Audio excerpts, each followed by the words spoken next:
जहां यह गैर इरादतन हत्या है 304 आईपीसी का, वहीं 304 ए आईपीसी का एक्सीडेंट का मुकदमा लिखा गया। पुलिस एस्कॉर्ट फर्जी ढंग से एक वाहन पे लिखा गया, उस पर कोई कार्रवाई नहीं हुई। अभियुक्त तक फर्जी ढंग से प्लांट किए जाने की संभावना बताई जा रही है। कल जो घटना घटी है उसमें क्या तथ्य हैं उनको जानना था। मौके पर पीड़ित पक्ष से मेरे और मेरी पत्नी नूतन ठाकुर ने जो वार्ता की उससे प्रथम दृष्टया पुलिस प्रशासन की भूमिका अत्यंत ही संदिग्ध और पक्षपातपूर्ण दिख रही है। कई बिंदुओं पे कमियां हैं। धाराओं का अल्पीकरण हुआ है। जहां यह गैर इरादतन हत्या है 304 आईपीसी का, वहीं 304 ए आईपीसी का एक्सीडेंट का मुकदमा लिखा गया। पुलिस एस्कॉर्ट फर्जी ढंग से एक वाहन पे लिखा गया, उस पर कोई कार्रवाई नहीं हुई। अभियुक्त तक फर्जी ढंग से प्लांट किए जाने की संभावना बताई जा रही है।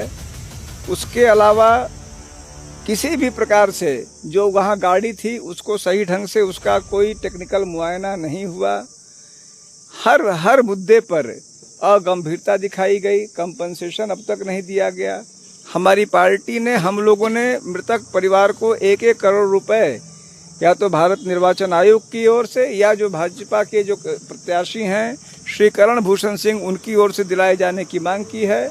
और श्री करण भूषण सहित जो भी व्यक्ति जिस हद तक इस पूरी प्रक्रिया में जिम्मेदार और उत्तरदायी हैं, यदि गलत ढंग से चुनावी प्रचार के लिए गाड़ियां निकल रही थीं या अन्य जो कुछ भी मामला थे, इंश्योरेंस न होने का मामला है या फिर प्रदूषण के लाइसेंस के बिना गाड़ी चलाने का मामला है या बार बार उनके जो है इस मामले 11 बार संभवतः चालान होने का मामला, हर बिंदु पर सक्षम प्राधिकारी सही ढंग से उत्तरदायित्व निर्धारण करे। यही हमारी पार्टी की मांग है, जिसके लिए हम लोग आए थे, जिसके लिए हम आगे काम करेंगे। पुलिस के बड़े अधिकारी रहे हैं, एमबी एक्ट में क्या लगता है, एमबी एक्ट की जो प्राविधान है उसके तहत कार्रवाई नहीं की गई है? किसी भी अन्य एक्ट का, आईपीसी की 2-3 धाराएं छोड़ के अन्य किसी भी एक्ट का सही ढंग से पालन नहीं हुआ है। रिप्रेजेंटेशन ऑफ पीपल्स एक्ट, लोक प्रतिनिधित्व अधिनियम को नजरअंदाज किया गया। आईपीसी की कई धाराओं को नजरअंदाज किया गया। मुख्य धारा 304 ए की जगह 304 होनी चाहिए, उसको नजरअंदाज किया गया।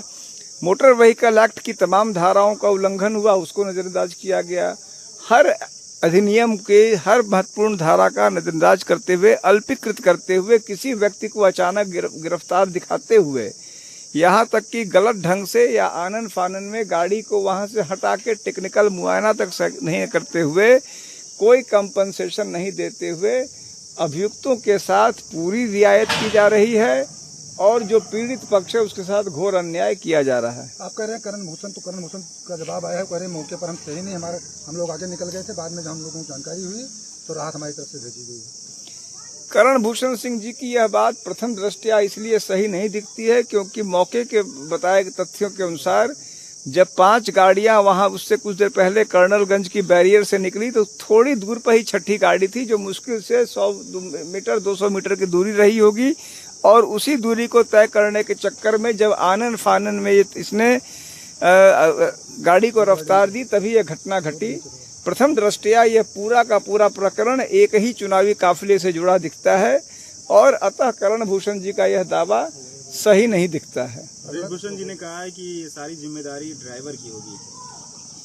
चूंकि ब्रजभूषण जी निश्चित रूप से स्वयं को एक कानून मानते हैं, तो अतः उनकी जो इच्छा हो, और मैं ये देख रहा हूँ, उतना ही नहीं, मैंने रास्ते में देखा और मुझे आश्चर्य लगा कि आज भी यहाँ पर आचार संहिता लगा हुआ है। पूरे रास्ते में करण भूषण जी का पोस्टर, बड़े बड़े पोस्टर मैं देख रहा हूँ कि हाईवे पे लगे हैं। अभी मैं प्रेक्षक से इस संबंध में भी मिलूंगा।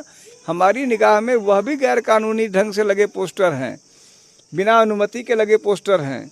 यदि इस प्रकार की स्थिति प्रेक्षक और डीएम के रहते यहाँ हो रही है तो निष्पक्ष चुनाव हो, वह भी अपने आप में संशय का विषय है। डीएमएसपी से आपकी मुलाकात में क्या कुछ बात हुई? हम लोगों ने डीएमएसपी को पूरी बात कही है। उन्होंने कार्रवाई का आश्वासन दिया है, लेकिन वो क्या कार्रवाई करेंगे इस पर निरंतर हमारी निगाहें रहेंगी। अगला कदम सर आप लोगों का क्या होगा? हम उनके कार्य को देखेंगे और जहां कहीं भी कोई कमी दिखेगी, हमारी पीड़ित परिवार से बात हुई है, हमने उनसे अनुरोध किया है निरंतर संपर्क में रहने का, और उनकी जिस स्थान पे लीगल या अन्य जो भी सही ढंग से मदद संभव होगी हम उनको करेंगे।